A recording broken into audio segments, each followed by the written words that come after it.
Assalamualaikum warahmatullahi wabarakatuh. Bismillahirrahmanirrahim. Alhamdulillahirabbil alamin.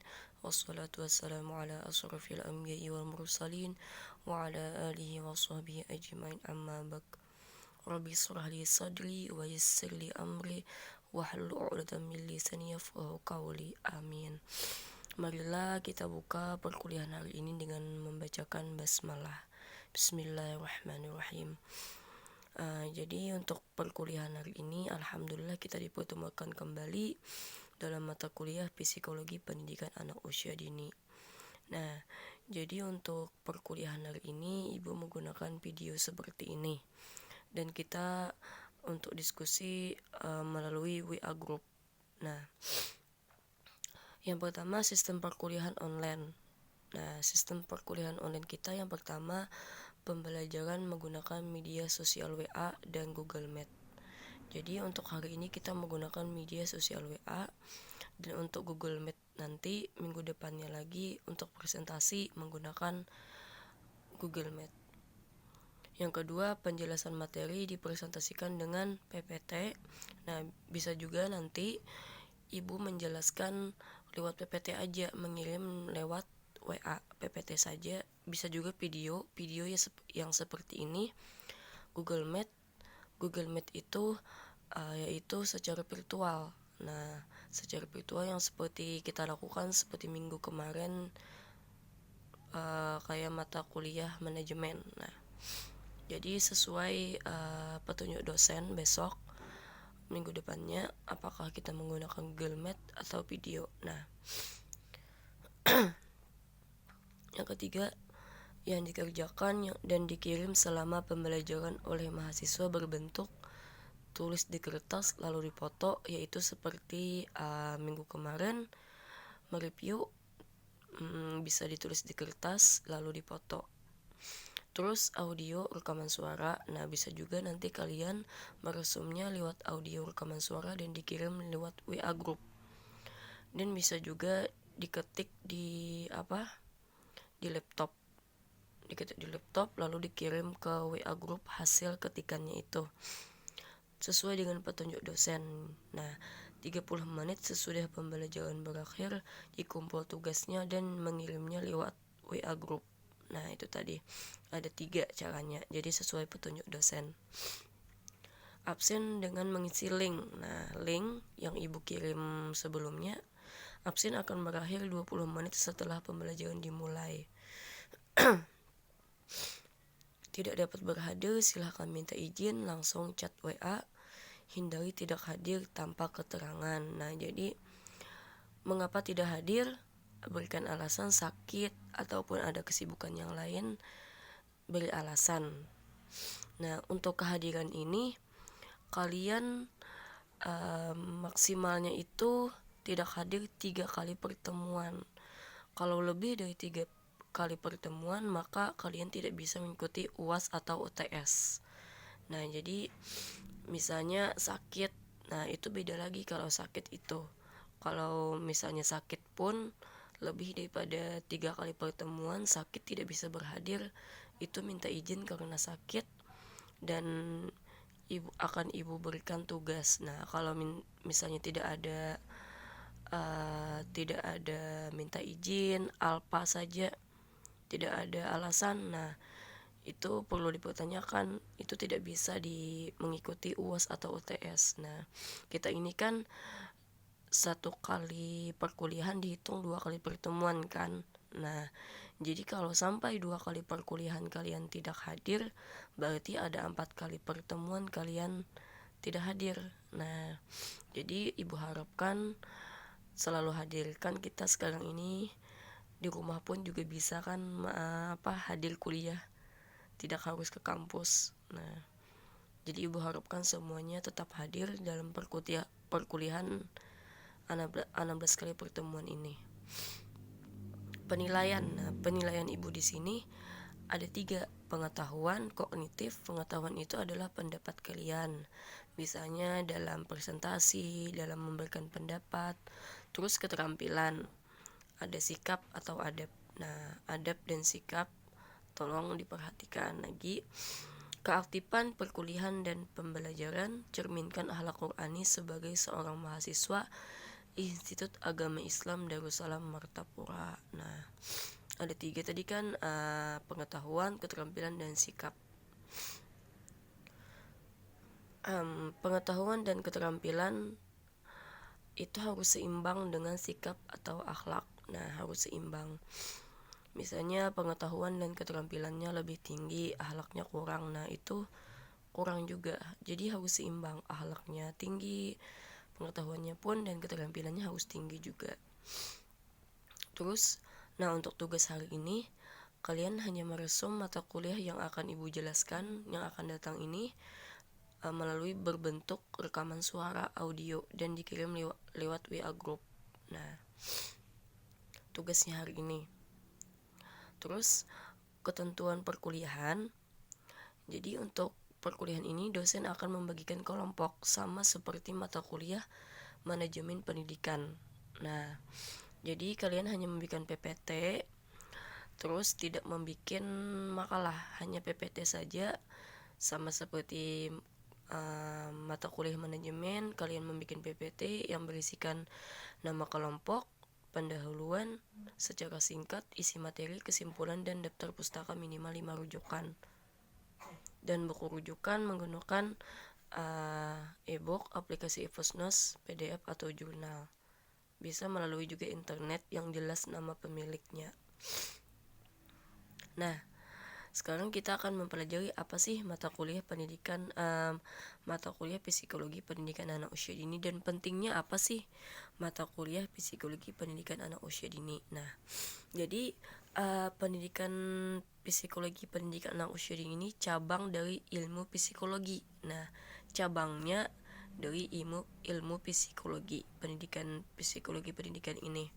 Jadi selama 16 kali pertemuan ini, apakah nanti kalian harus menguasai mata kuliah psikologi pendidikan ini? Tidak harus. Jadi kalian di sini hanya mata kuliah ini hanya sebagai pelengkap. Nah, sebagai pelengkap, tidak harus menguasai. Sebagai pelengkap ketika nanti kalian semua menjadi seorang pendidik atau menjadi guru. Nah, ya setidaknya kalian menjadi pendidik bagi anak-anak kalian. Nah, itu tadi pentingnya psikologi pendidikan. Jadi tidak harus menguasai, tetapi hanya sebagai pelengkap saja. Nah, terus psikologi pendidikan. Jadi psikologi pendidikan itu adalah ilmu yang mempelajari proses mental dan perilaku. Jadi proses mental di sini apa yang ada di pikiran manusia yang tidak terlihat. Jadi yang tidak terlihat, misalnya ketika kalian melihat anak-anak di sekolah, mereka tersenyum, tertawa. Nah, tapi belum tentu di hati mereka itu bahagia. Nah, itu tadi tidak bisa terlihat dalam pikirannya. Nah, misalnya mereka tersenyum, mereka tertawa. Nah, itu kita tidak tahu di dalam hati mereka itu bagaimana yang sebenarnya. Belum tentu mereka bahagia. Nah, itu tadi secara proses mental psikologi itu. Terus perilaku. Nah, perilaku itu cara tersenyum, menunjukkan kebahagiaan. Nah, itu tadi perilaku. Terus psikologi pendidikan. Psikologi pendidikan itu cabang ilmu psikologi yang mempelajari perilaku manusia dalam konteks pendidikan. Nah, jadi kita akan mempelajari proses mental di dalam psikologi pendidikan ini, perilaku manusia ketika berada dalam pendidikan. Terus pendidikan itu selain di sekolah ada juga di lembaga kursus. Nah, misalnya di lembaga pendidikan itu ada di lembaga kursus, di rumah itu kan orang tua yang mendidik misalnya. Terus di sekolah guru. Nah, itu tadi pendidikan, tidak hanya di sekolah. Terus psikologi pendidikan anak usia dini. Psikologi pendidikan anak usia dini itu serangkaian upaya sistematis yang berusaha mengubah perilaku anak usia dini berdasarkan kaidah-kaidah psikologis. Nah, itu tadi psikologi pendidikan anak usia dini. Terus RPS Psikologi Pendidikan Anak Usia Dini. Nah, ini dia 16 kali pertemuan kita yang kita bahas di mata kuliah ini.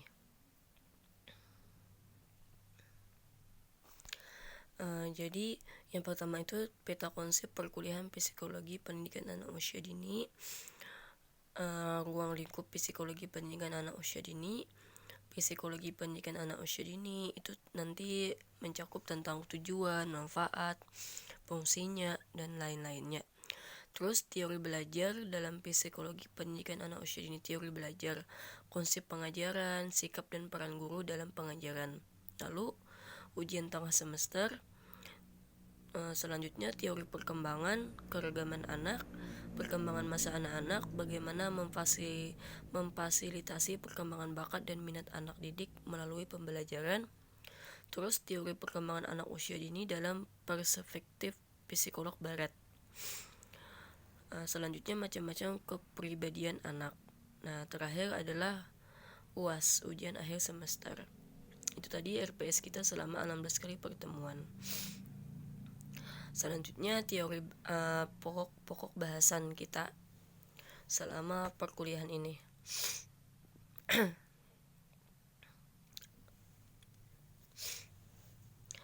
Jadi yang pertama adalah teori belajar. Nah, teori belajar di sini nanti kita akan mempelajari kembali tentang teori-teori belajar.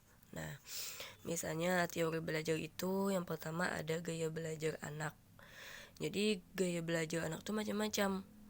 Ada mendengarkan, ada melihat. Nah, misalnya mendengarkan itu melalui audio, mendengarkan itu misalnya guru bercerita, anak mendengarkan. Nah, misalnya bercerita tentang dongeng atau apapun itu. Nah, itu gaya belajar anak secara mendengarkan atau audio. Terus yang kedua, perbedaan individu anak-anak atau mengenal kepribadian anak. Jadi perbedaan individu ini memahami bahwa semua anak itu tidak sama. Nah, semuanya mempunyai keunikan tersendiri. Misalnya ada anak yang satunya pemalu, anak yang satunya pemberani. Nah, misalnya dalam pembelajaran seorang guru menyuruh anak maju ke depan untuk membaca, menghafalkan surah atau apapun itu. Nah, ada anak yang berani maju ke depan, ada juga anak yang tidak berani. Jadi seorang guru itu harus memahami bahwa anak-anak itu berbeda, tidak sama. Nah, terus pengajaran. Nah, pengajaran di sini memahami bagaimana cara pengajaran pendidik dengan anak-anak. Nah, jadi seorang guru itu harus memahami bagaimana cara mengajar anak-anak. Nah, apalagi sampai mengevaluasi anak, jangan sampai dengan cara tidak sesuai dengan kaidah-kaidah psikologi pendidikan. Nah, itu tadi dalam pengajaran. Terus perkembangan manusia. Nah, perkembangan manusia ini dari anak-anak, dari remaja, dari dewasa itu berbeda-beda.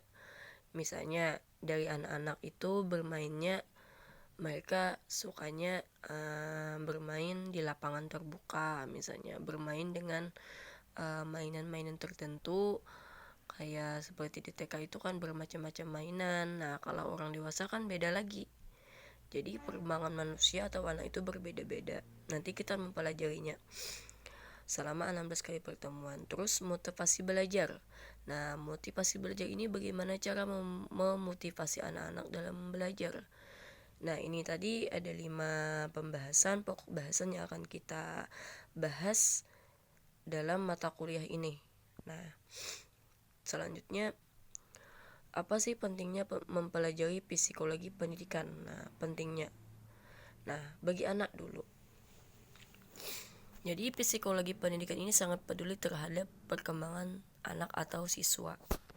Yang pertama, anak itu merasa dipahami. Nah, dengan guru itu belajar psikologi pendidikan, anak itu merasa dipahami. Oh, ternyata guru ini sangat memahami saya. Saya sukanya begini, guru pun memahami bahwa saya begini tidak bisa dipaksa. Nah, anak-anak merasa dipahami dan merasa dihargai. Misalnya anak-anak dalam menggambar, apapun hasilnya, guru harus menghargai. Jadi dengan cara guru menghargai, anak-anak pun merasa dihargai. Terus prestasi belajar. Nah, dengan cara karena guru-guru karena anak-anak sudah merasa dipahami, dihargai, prestasi belajarnya pun akan tinggi. Nah, jadi prestasi belajar itu ada optimal, ada maksimal. Kalaunya optimal itu berorientasi pada keunikan. Nah, misalnya anak yang satu hanya belajar sampai keunikan bermain musik. Nah, itu optimal. Sedangkan anak yang satunya belajar selain bermusik juga dapat menggambar, itu maksimal. Nah, jadi optimal itu anak hanya bisa bermain musik, dan yang maksimal itu anak selain bisa bermain musik juga bisa menggambar. Nah, itu tadi prestasi belajar anak. Nah, terbantu dalam mengenali diri. Nah, guru memahami psikologi yang baik. Nah, berkembang secara akademis dan non-akademis, berkembang dengan baik dari segala aspek. Nah, itu tadi bagi anak. Selanjutnya bagi pendidik. Nah, bagi pendidik ini yaitu bagi saya sebagai dosen, bagi teman-teman juga sebagai mahasiswa atau bagi calon pendidik. Jadi yang pertama, kerangka kerja yaitu pedoman untuk pemahaman bagi manusia yang unik. Bagaimana menjadi pendidik yang baik, ramah dengan anak. Nah, jadi dengan mempelajari psikologi pendidikan ini, kita mengetahui bagaimana cara kita menjadi pendidik yang baik dan ramah dengan anak. Karena kita memahami bagaimana psikologi anak-anak itu secara individu. Terus memahami diri sendiri, yaitu paham diri sendiri dulu, baru orang lain. Nah, jauh lebih dikuasai sebelum kita berusaha memahami diri orang lain. Nah, jadi dengan mempelajari psikologi pendidikan ini, kita sudah paham diri kita sendiri dulu, baru kita dapat memahami anak-anak yang akan kita ajarkan nanti. Paham dengan keunikan diri anak-anak dan mengetahui cara memperlakukannya. Nah, menjadi pendidik hebat dalam pendidikan dan pembelajaran berlangsung sesuai harapan. Bagaimana menjadi mahasiswa yang menjadi pendidik yang hebat dan menjadi bagian dari pembangunan pendidikan yang lebih baik. Nah, itu tadi bagi pendidik. Jadi dengan cara kita mempelajari psikologi pendidikan anak usia dini ini, kita lebih paham diri kita sendiri, bagaimana cara kita mengajarkan kepada anak-anak. Terus juga anak-anak pun merasa dipahami karena gurunya mempelajari psikologi pendidikan anak usia dini. Jadi teman-teman tidak harus menguasai selama 16 kali pertemuan ini mata kuliah ini, tapi teman-teman hanya menjadikan pelengkap mata kuliah ini. Karena untuk psikologi ini sangat-sangat penting. Saya pun masih belajar untuk psikologi ini, masih belajar tentang psikologi ini, bagaimana cara mengajar, terutama untuk saya kan sebagai dosen, penting sekali dalam mempelajari psikologi pendidikan ini. Nah, jadi sampai di sini mata kuliah dari Ibu. Jika ada yang ingin ditanyakan atau didiskusikan, bisa di chat di WA group. Nanti akan Ibu jawab. Untuk RPS dan pembagian kelompok akan Ibu kirim setelah ini. Terus